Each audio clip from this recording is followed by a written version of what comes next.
katakam-takam at kagilagilalas.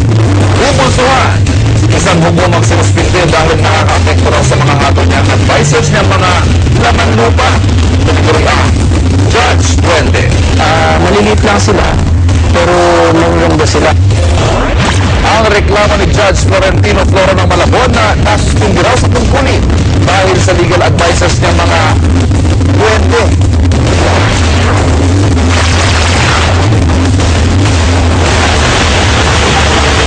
Ang dating hukom na si Florentino Floro Jr.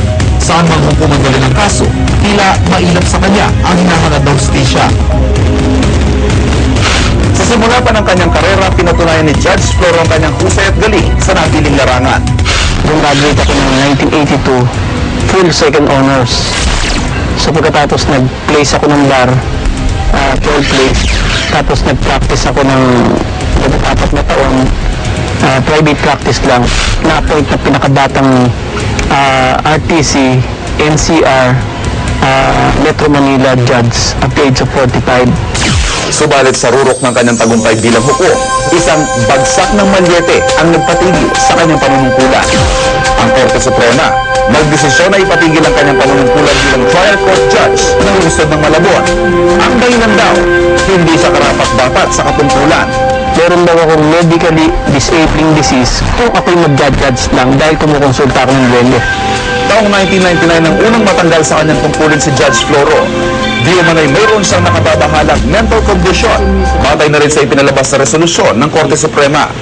Subalit iba ang paniniwala niya kung bakit siya na-relieve sa kanyang tungkulin. Talagang dahilan, sinabi ni Luis, Arman at Angel, isumpa mo ang buong judikatura. So yun ang gusto ng mga kaibigan ko na gawin, linisin sila para maisalba ang kanilang kaluluwa. Sina Luis, Arman at Angel ang mga kaibigang duwende raw ni Judge Floro. Pero yung mga ito, ganito sila, mga 7 to 8 inches, may bonito sila, nakasuot sila ng kulay blue, green, pink, violet. Pagkatapos, kumikislap yung ilaw nila. Maliliit lang sila, pero magaganda sila. Ang mga duwendeng ito raw ang nagbigay sa kanya ng extraordinaryong kapangyarihan para ipatupad ang kanyang misyon. Pagagamot sa mga may sakit, sa pamagitan ng kamay ko na naninilaw, tapos pag hinawakan mo yung area na may medical disorder, gagaling siya. Dahil daw sa mga kakaibang paniniwalang ito ni Judge Floro, nakailang ulit din binasura ng Korte Suprema ang kanyang apila upang siya'y makabalik sa pwesto. Unfit o walang kakayahan si Judge Floro na gampanan ng tungkulin ng isang hukom ayon pa rin sa Korte Suprema. At base sa psychological evaluation ay sinagawa ng Supreme Court Clinic, may developing psychotic process si Judge Floro. Itong desisyon nito, naging object of world ridicule. Pinagtatawanan ito ng buong mundo. Ang buong mundo ang kumampi sa akin laban dito sa desisyon nito. Isang bagay na dapat daw bigyan ng pansin at hindi dapat kutsain ayon sa isang eksperto. Ang psychosis, kahit sino pwedeng tamaan ito.